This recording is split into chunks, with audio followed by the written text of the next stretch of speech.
अब हम लोग गुप्त एरा को देखने की कोशिश करते हैं। गुप्त काल, इससे पहले हम मौर्य काल, पोस्ट मॉडर्न पीरियड सब कुछ देख चुके हैं। गुप्त पीरियड को फटाफट रिवाइज करते हैं। गुप्त के पीरियड के जितने भी अंपायर थे, राजा थे, जनरली ये विष्णु भगवान के उपासक थे, वैष्णवाइट थे। और इनका स्टेट एम्बलम क्या होता था? स्टेट एम्बलम गरुड़ हुआ करता था। और इनके फाउंडर श्रीगुप्त को माना जाता है, जिनको आदि पुरुष भी कहा जाता था। इनकी उपाधि महाराजा थी। और फ्यूडल, ये ऐसा माना जाता है शुरू में ये फ्यूड होते थे ना। फ्यूड मतलब होता था कि कहीं पर इनको ज़मीन का टुकड़ा दिया गया और उस पर ये साम्राज्य बनाकर रहते थे। पहले उतना बड़ा साम्राज्य नहीं था।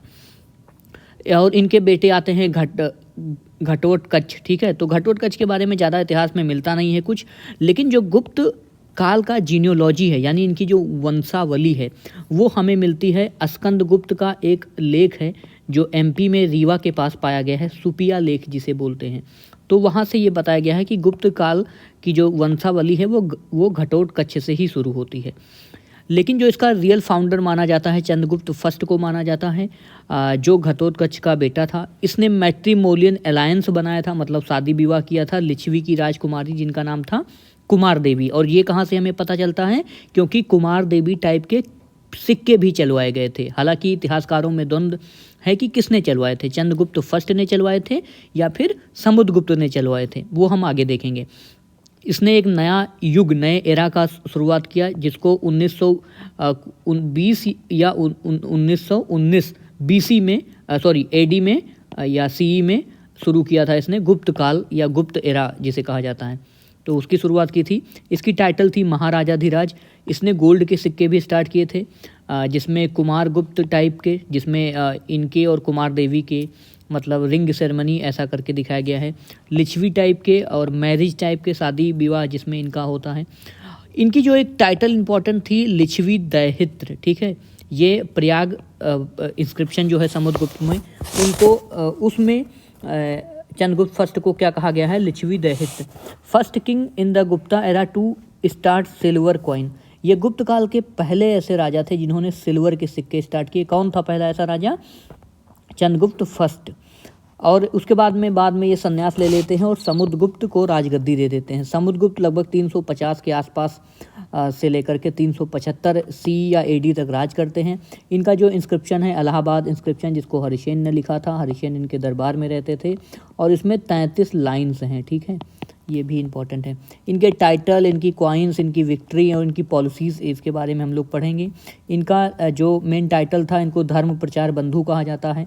इलाहाबाद में जो पिलर इंस्क्रिप्शन है। नेपोलियन ऑफ इंडिया, इनको विंसेंट स्मिथ बोलते हैं। परम भागवत इनकी एक टाइटल होती है।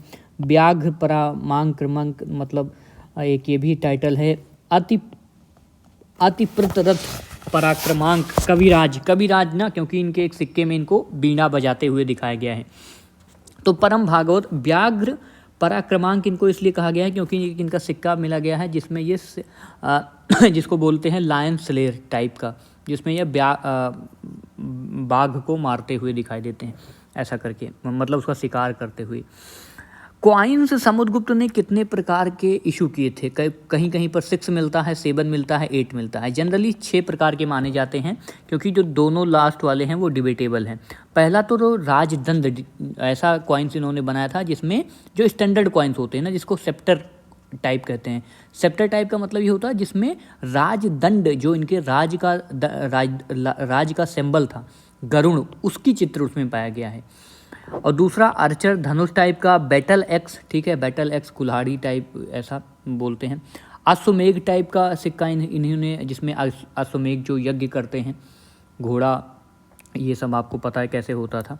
लिरिसिस्ट टाइप, जिसमें ये वीणा बजाते हुए इनको दिखाया जाता है। और उसके बाद में टाइगर स्लेयर, तो इसलिए इनको टाइगर स्लेयर के बाद में व्याघ्र पराक्रमांक, ठीक है, मैं लायन बोला था, एक्चुअली ये टाइगर स्लेयर है। तो व्याघ्र पराक्रमांक की टाइटल भी इनको इसलिए दी गई थी क्योंकि इनका एक सिक्का मिला है जिसमें टाइगर स्लेयर टाइप, टाइगर का ये शिकार कर रहे हैं। ये दोनों 7वां और 8वां है, ये काफ़ी कंटेस्टेड है, आखिर किसने स्टार्ट किया था। एक कच्छ टाइप का, ऐसा माना जाता है या तो इसे कच्छ गुप्त ने स्टार्ट किया था या फिर समुद्रगुप्त ने स्टार्ट किया था, कच्छ टाइप का कॉइन। और दूसरा है किंग एंड क्वीन टाइप का सिक्का, जिसमें कुमार गुप्त को दिखाया गया है, उनकी वाइफ को दिखाया गया है, लिच्छवी प्रिंसेस को। तो ये भी है कि भाई इसको किसने स्टार्ट किया था, समुद्रगुप्त ने स्टार्ट किया था या कुमारगुप्त ने स्टार्ट किया था। उसके बाद में समुद्रगुप्त के बारे में सबसे इंपॉर्टेंट है उनकी विक्ट्री। आर्यावर्त यानी नॉर्थ इंडिया, दक्षिणापर्थ यानी साउथ इंडिया। आर्यावर्त में सेकंड बार भी आते हैं, 2 बार ये पहले आर्यावर्त आते हैं, फिर साउथ जाते हैं, फिर नॉर्थ में सेकंड एक्सपेडिशन लेकर के आते हैं।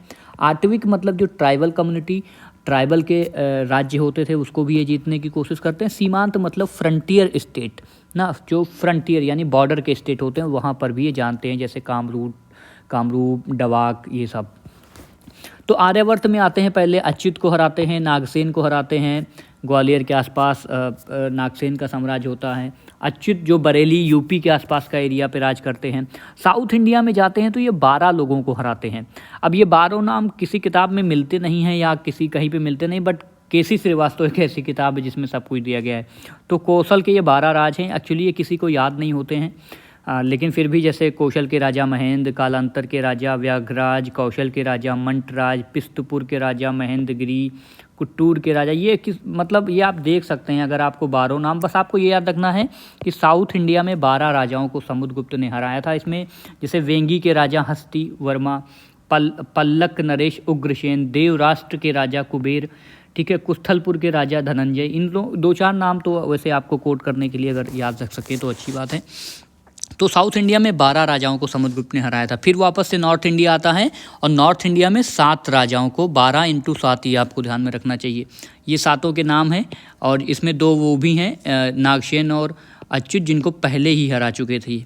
बाद में रुद्रदेव, मत्तिल, नागदत्त, चंद्रवर्मा, गणपतनाग, नंदी, बलवर्मा, इन लोगों को भी हराया है। और इसका सबका जो वर्णन है किस में मिलता है, जो प्रयाग प्रशस्ति की 21वीं लाइन है ना, जिसमें 33 लाइन है प्रयाग प्रशस्ति, उसमें 21वीं लाइन में इनकी विजयों का वर्णन दिया गया है। आटविक राज यानी जो ट्राइबल किंगडम हुआ करते थे उनको ये डिफीट करते हैं और उनको अपना सब्जेक्ट बना लेते हैं। उसके बाद में फ्रंटियर्स को भी हराते हैं। फ्रंटियर्स को समुद्रगुप्त ने हराया था, ये कहाँ से बात पता चलती है, ये उसकी 24वीं और 25वीं लाइन है प्रयाग प्रशस्ति की, कि उसने डवाक को हराया था। कामरूप जो ये आसाम और बंगाल वाला पूरा एरिया है, नेपाल, कुर्तुपुर, ठीक है, तो ये सारे राजाओं को भी हराया था। इसके बाद रामगुप्त आते हैं जो काफ़ी वीक रूलर माने जाते हैं। और एक नाटक देवीचंद गुप्तम जो विशाख दत्त ने लिखा था, वो गुप्ता काल का काफ़ी इम्पॉर्टेंट एविडेंस माना जाता है, सोर्स माना जाता है। उसमें चंद्रगुप्त विक्रमादित्य सेकंड, जिनके बारे में हम अब बात करने वाले हैं, जो 375 से लेकर के 415 AD तक शासन करते हैं, उनके बारे में ढेर सारा लिखा है विशाख दत्त ने अपने नाटक देवीचंद गुप्तम में। और ख़ास करके उनका जो वाकाटक के रिलेशन रहता है, तो वो सारी चीज़ों पर लिखा है विशाख दत्त ने in his play Devichand Guptam. और इसमें यही भी लिखा गया है कि जो रामगुप्त थे वो काफ़ी वीक थे, उनकी वाइफ से विवाह किया था चंद्रगुप्त विक्रमादित्य ने। एक प्ले भी है कैसे ये जाते हैं कपड़ा अपना चेंज करके हराते हैं और फिर मैट्रिमोनियल अलायंस करते हैं, तो ये तो अलग की बात हो गई। बट ये आपको ध्यान में रखना है कि जो चंद्रगुप्त सेकंड के समय गुप्त एम्पायर जेनिथ पे था, सबसे मतलब जो गुप्ता को कहते हैं ना कि गोल्डन एज, तो अब आप ऐसा कर सकते हो कि वो golden age Chandragupta Vikramaditya second के समय ही था। ये मैट्रिमोनियल अलायंस बनाते हैं किससे, वाकाटक से। वाकाटक का जो किंग रहता है रुद्रसेन सेकंड, उससे अपनी बेटी प्रभावती गुप्त की शादी कराते हैं ये। और इनका कुछ अलग नाम है, जैसे देवगुप्त, देवराज और देवश्री। तो देव जहाँ पर भी आपको मिल जाए आप समझ सकते हैं कि ये चंद्रगुप्त सेकंड यानी विक्रमादित्य सेकंड के बारे में बात हो रहा है। इनकी कुछ अलग टाइटल थी, जैसे विक्रमांक, विक्रमादित्य, परम भागवत। परम भागवत की टाइटल समुद्रगुप्त ने भी ली थी। सोर्सेस देवीचंद गुप्तम और उदयगिरी का केव इंस्क्रिप्शन। तो उदयगिरी का जो केव इंस्क्रिप्शन है ये भी गुप्त काल में इंपॉर्टेंट रोल प्ले करता है when it comes to sources of Gupta period. Important facts क्या है कि उज्जैनी को इसने अपनी सेकंड कैपिटल बनाई थी। इसके दरबार में 9 रत्न रहते थे जो साब थे। साब इसके राजकवि माने जाते थे। साब वॉज हिज कोर्ट पोएट। तो ये 9 नाम आपको याद रखने चाहिए। धन्वंतरी जो मेडिसिन, कालिदास पोएट, कालिदास के वर्क भी ध्यान में रखना चाहिए। छपड़क, अमर सिंह जिन्होंने अमरकोश लिखा था, वराह मिहिर, ठीक है, वरुचि, जो एक ग्रामर पर काम करते थे, वेताल भट्ट जो मैजिशियन हुआ करते थे, शंकु जो वास्तुकार थे, घट करपक, ठीक है, ये एक कूटनीतिक थे।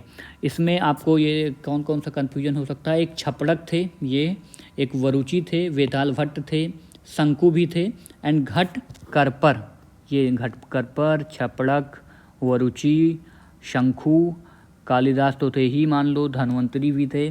तो कालिदास के वर्क हमें ध्यान में रखना चाहिए। इन्हीं के समय जो है फाहियान भारत में आता है, एंड इसने क्या किया था, डिफीटेड सकास को ना, यही देवी चंद्रगुप्तम में इसका डिटेल वर्णन दिया गया है कि इसने कैसे शक को हराया था, जो इसका राजा था रुद्रसेन थर्ड को, एंड उसके अंपायर को एनेक्स्ट कर लिया था, अपने में मिला लिया था, और उसके बाद शादी किया था ध्रुव देवी से। ध्रुव देवी पहले रामगुप्त की पत्नी हुआ करती थी, लेकिन रामगुप्त एक ऐसा माना जाता है वीक रूलर था।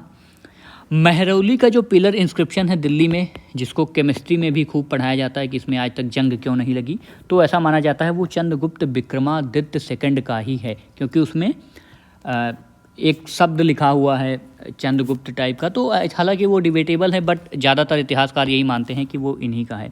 इसके बाद कुमार गुप्त का समय आता है, काफ़ी इंपॉर्टेंट है। इनके समय देखो गुप्त काल में थोड़ा थोड़ा टर्मोइल, थोड़ा डिस्टर्बेंस स्टार्ट होता है। क्यों स्टार्ट होता है, क्योंकि हून का इन्वेजन स्टार्ट हो जाता है। हालांकि हून के रिस्पेक्ट में जो भी क्वेश्चन है वो स्कंदगुप्त के समय स्टार्ट हुआ था, बट हून अपने को असर्ट करना स्टार्ट कर दिए थे। अब क्या है कि इसने अश्वमेध कराया था, इसने पीकॉक टाइप के इसने एक सिक्का चलाया था जिसमें मोर बना था, ठीक है। अभी तक जितने सिक्के बनते थे उसमें गरुड़ बनता था, लेकिन कुमार गुप्त ने एक सिक्का चलवाया जिसमें पीकॉक देखने को मिलता है। इसकी टाइटल थी महेंद्रादित्य एंड श्री महेंद्र। तो महेंद्र जहाँ पर आपको दिख जाए आप समझ जाइए ये कुमार गुप्त की बात हो रही है। 415 से 455 इनका टाइम पीरियड माना जाता है। इसने नालंदा यूनिवर्सिटी बनाई थी ना, जिसको बाद में किसने डिस्ट्रॉय किया था, ये भी एक इम्पॉर्टेंट क्वेश्चन बनता है। तो नालंदा यूनिवर्सिटी डिस्ट्रॉयड किसने किया था, this was for you. Skandagupta को हम देखते हैं। इसके बाद स्कंदगुप्त का टाइम पीरियड 455 से 467। इनकी जो टाइटल है वो क्रमादित्य इनको कहा जाता है। भीतरी का जो इंस्क्रिप्शन है, जो काफ़ी इम्पॉर्टेंट इंस्क्रिप्शन है, जो बात करता है कि स्कंदगुप्त ने हूण को इन्वेजन को हराया था और हूणों का इन्वेजन हुआ था, ये भी बात करता है। और प्लस एक है जूनागढ़ का इंस्क्रिप्शन। जूनागढ़ का इंस्क्रिप्शन भी बताता है कि ही डिफीटेड मिलेच्छ को इसने हराया था, जो हूण को कहा जाता था मिलेच्छ, ठीक है। और इसने सुदर्शन लेक को रिनोवेट कराया था। इसका गवर्नर था पर्णदत्त, उसका बेटा था चक्रपालित। उससे कह करके सुदर्शन लेक में भी कंट्रीब्यूशन है। और एक विष्णु टेम्पल बनवाया था, ये भी ध्यान में। इसने एक एम्बेसडर को भेजा था चाइना में। इसने का मतलब मैं ऐसे बोल दे रहा हूँ, स्कंदगुप्त ने, ये बहुत बड़े राजा हैं, ये हमारे इतिहास के गौरव हैं, तो इसको अन्यथा ना लिया जाए। Helped Nalanda university by giving arms. तो इसने नालंदा यूनिवर्सिटी में भी ढेर सारे पैसे दिए थे, दान दिए थे। तो दिस वाज अबाउट स्कंदगुप्त। सो हूण के बारे में जान जाओ। इनकी कैपिटल अफगानिस्तान में बामियान के पास होती थी। इनके इंपॉर्टेंट किंगडम्स तोड़मान, मिहिरकुल, ठीक है। तो मिहिरकुल को मूर्तिभंजक भी कहा जाता था, आइकोनोक्लास्ट। तो मिहिरकुल को किसने हराया था, ये सब हम पहले देख चुके हैं। और सुदर्शन लेक से चंद्रगुप्त, तो ये सारी चीज़ें बात को हम देख लिए हैं। तो this was all about Gupta period. I hope मैंने कई सारे पॉइंट इसमें कवर किए हैं। काफ़ी तेज़ मैं बोल रहा था, तो दिस इज़ कि टाइम का इशू है दैट